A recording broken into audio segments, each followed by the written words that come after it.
He's back, but who? Stick around until the end to find out.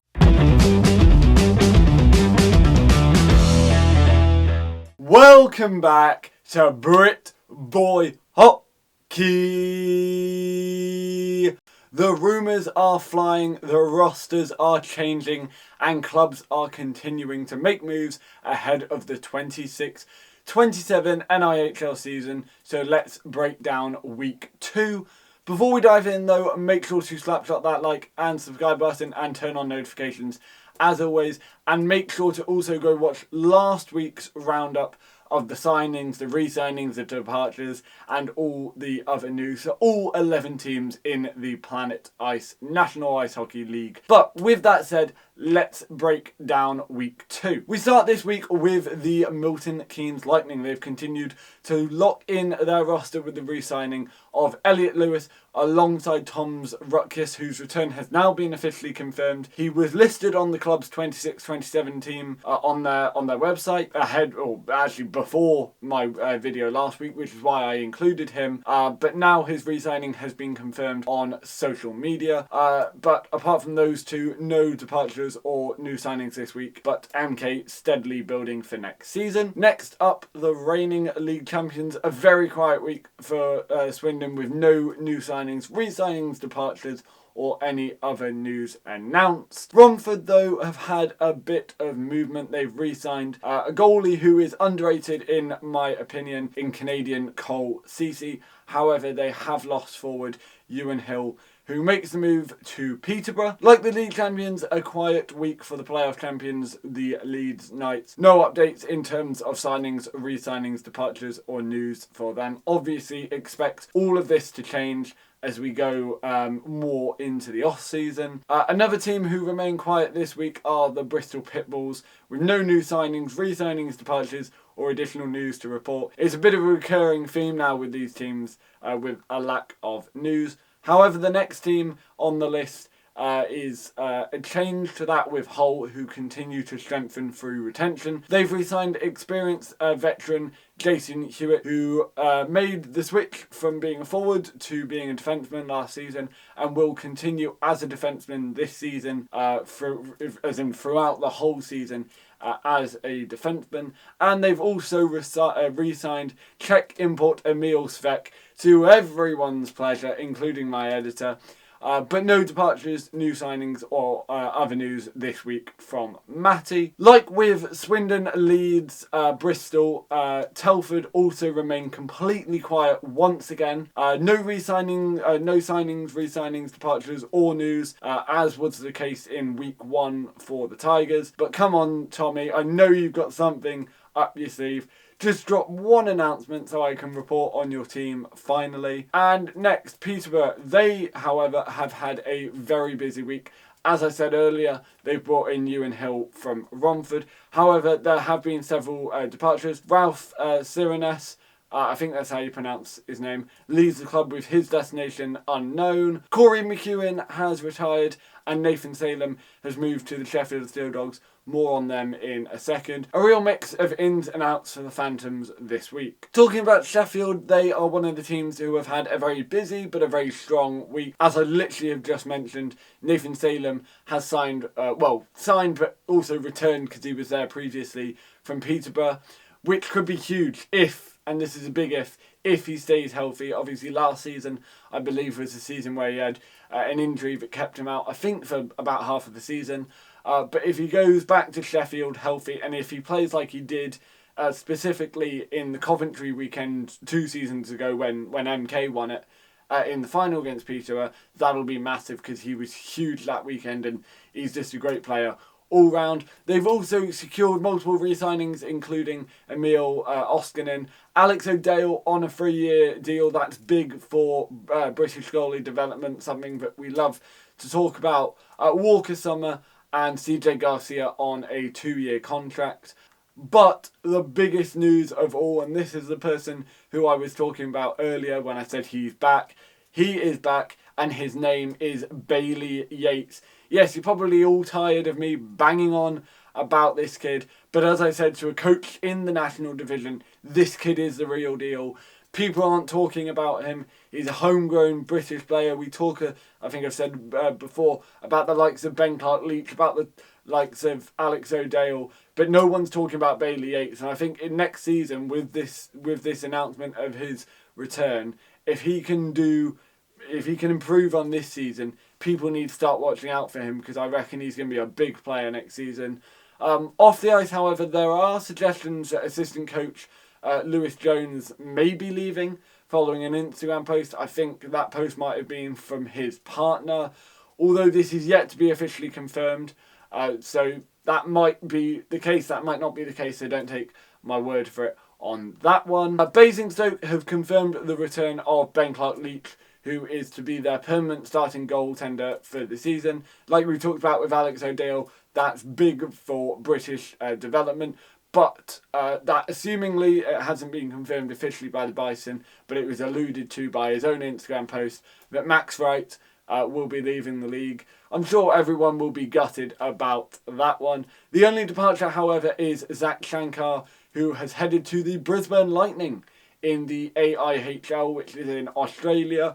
We've seen a couple of players in the NIHL move over to the NIHL. I think most recently it was Balint Pekodsky after he finished his last season in Swindon before this first season with Leeds. It's unclear whether this is a temporary or permanent move, because the NIHL season only goes on from, I think, like April to August or something. I'm not sure of those dates. They'll be confirmed somewhere around me. But apart from that, there have been no other news out of the Silverdome. And finally, the biggest story of the week, and it is the Solway Sharks. Before I get into this story, I just want to say there are no new signings, re-signings, or departures from Solway. But once you find out about this news, you'll understand probably why. A lot has happened in this week regarding the Solway Sharks. A lot of it quite confusing to the average person, so I'm going to try and break it down as simple as possible. Basically, it's been revealed that the company running the Solway Sharks and every other Solway Shark team, so the women's and the juniors team, DJR Sport Limited, owes around £65,000 to the Dumfries and Galloway Council, because they maintain the rink. The rink is under the council. A payment plan had been agreed, if we are to take the word of the council, but the final deadline was missed for that payment, and as a result, the council has now taken legal action and are taking DJR Sport Limited, so effectively the running company of the Solway Sharks, to court.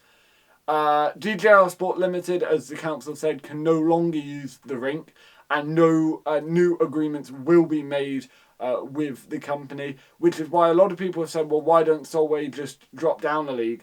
Well, if the Sharks are still owned by DJR Sport Limited, the council still won't allow them to play.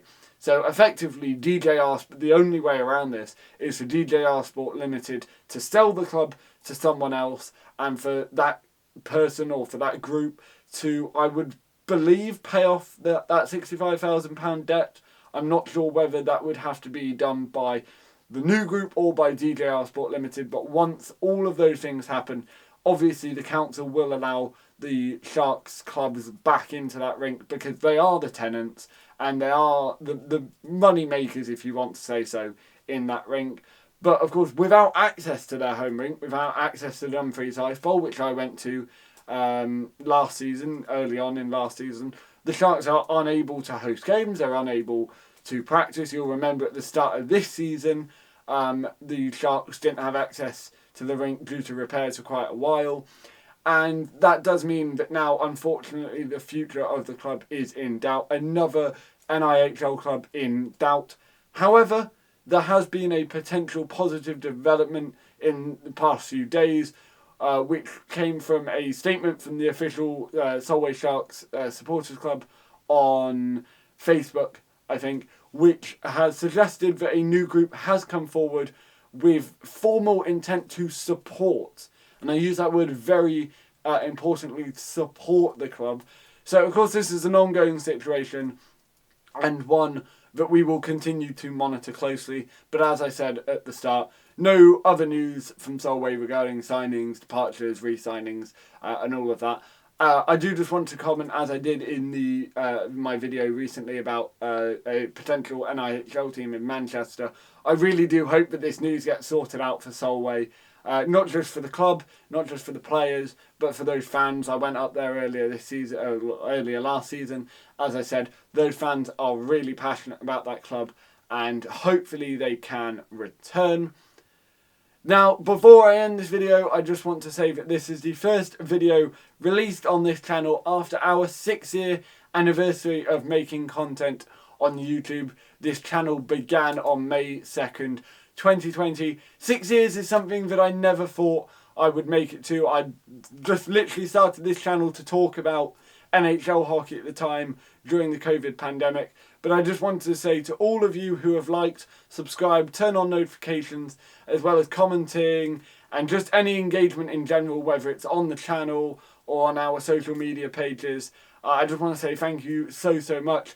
Without you guys, there is no BritBoy hockey, there is no channel. I can and will always continue to deliver the content, but without the engagement, it is just quite frankly not possible to run this channel. I don't make any money from doing this. I do it purely for pride and purely because I want to grow British hockey, and I'm so steadfast committed to growing British hockey. But once again, thank you so much, and let's make the 7th and the 8th and the 9th and the 10th year a great one. So that wraps up week 2 of our NIHL Summer Roundup series. If you enjoyed this video, make sure to like, subscribe and turn on notifications.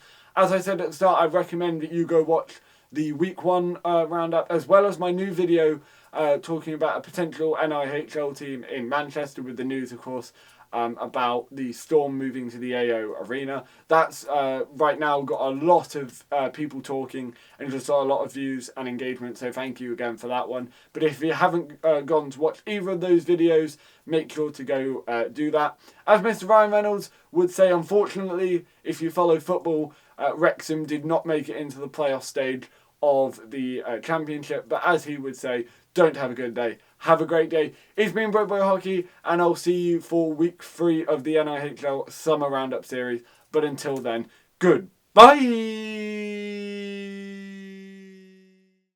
Hi, I'm BritBoy Hockey, living in Canada. This is my channel where I talk all things hockey, but with a British twist.